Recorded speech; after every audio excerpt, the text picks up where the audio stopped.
ప్రధాన లక్షణం అయితే ఏ పార్టీ అయినా పార్టీ నాయకులైనా దానికి ధీటుగా నిలబడలేని పిరికి పందలు చేసే చర్యగా పార్టీ పరిగణిస్తుంది.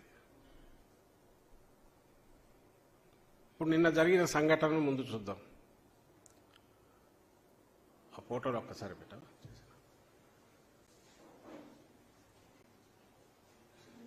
జగన్మోహన్ రెడ్డి గారి మీద జరిగిన దాంట్లో మీరు గమనిస్తే గాయం లోతుగా తగిలింది, కుట్లు పడ్డాయి.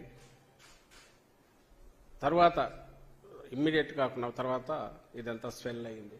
డాక్టర్లు కూడా అదే చెప్పారు కన్నుపాటు. నేను ప్రధానంగా ఇప్పుడు చూపుతున్నది ఏదంటే ఆ రాయి అనుకుంటున్నది ఏదైతే ఉందో అది కూడా దొరకలేదు. అది వచ్చి తగిలిన పార్ట్ చూస్తే అక్కడ నుంచి 1 ఇంచు కిందికి వచ్చింటే కంటికి పూర్తి కన్ను పోయేది, కన్ను దెబ్బతినేది, కన్ను పోయే అవకాశం ఉండేది, ప్రమాదం ఉండేది. అలా కాక ఇంకొంచెం ఆయనకైనా స్ట్రైట్ చూస్తుండి ఇక్కడ తగలకుండా ఇక్కడ తగిలింటే ప్రాణానికే ప్రమాదం అయ్యేది. ఇది ఎవరైనా మీ మీడియాలో వచ్చినవి చూసినా కనపడుతున్నాయి. ఆ తర్వాత మూమెంట్ అది కూడా మీరందరూ మీడియాలో కూడా చూపించారు. సరిగ్గా ఒక స్పాట్కు వచ్చేసరికి ఒకేసారి జగన్మోహన్ రెడ్డి గారు ఇట్లా పక్కకు తల వంచుతారు. పక్కనున్న వెల్లంపల్లి శ్రీనివాస్ ఎవరైతే అభ్యర్థి, విజయవాడ సెంట్రల్ అభ్యర్థి, ఆయన ఇద్దరు సైమల్టైన్స్ ఒకేసారి వంచుతారు. అది స్పాంటేనియస్గా వచ్చిన రియాక్షన్ ఏదైతే తగిలినందుకు అనుకోవాలి. తగిలినది కూడా బలంగా తగిలింది అనేది తెలుస్తుంది. మామూలుగా తర్వాత వెల్లంపల్లి శ్రీనివాస్కు ఆయనకు కంటికి జగన్మోహన్ రెడ్డి గారికి తగిలిన తర్వాత వెళ్ళి తనకు కుడి పక్కనున్న వెల్లంపల్లి శ్రీనివాస్ కూడా కంటికి, ఎడమ కంటికి తగిలింది. ఆయన కన్ను మీద తగలడంతో ఈరోజు కూడా మెడికల్ చెకప్ చేశారు.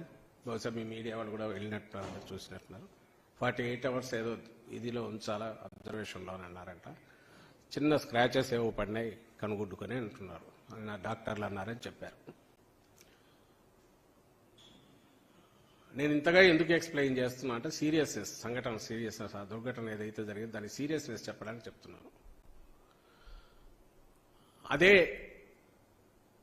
జగన్మోహన్ రెడ్డి గారికి తగిలిన రాయి తగిలి పక్కన ఉన్న వ్యక్తికి అంతే ఫోర్స్గా వెళ్ళి తగిలింది అంటే ఇక్కడ ఎంత ఫోర్స్ అప్లై ఉండాలి. ఈయన కనుగుడ్డు కూడా ప్రమాదం అయింది, ఇప్పుడు రెటీనాకు ఇదవుతోంది అనేంత ప్రమాదం శ్రీనివాస్ది అయితే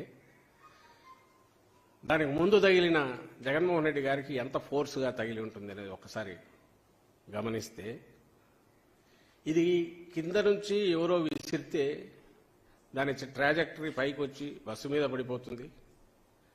అక్కడికి వచ్చేసరికి ఫోర్స్ ఉండదు. ఇది ఎవరైనా చిన్నపిల్లల్ని అడిగినా చెప్తారు. కొంచెం ఫిజిక్స్ గురించి అవగాహన ఉండని చెప్తారు, లేదా కామన్ సెన్స్తో పల్లెటూరులో చదువురాని వాళ్ళైనా చెప్తారు. బలంగా ఏదో ఒకదాన్ని ప్రయోగించి ఉండాలి. అది క్యాటపుల్ట్ లాంటిది అయ్యుండొచ్చు, లేదా ఎయిర్ గన్ లాంటిది అయ్యుండొచ్చు.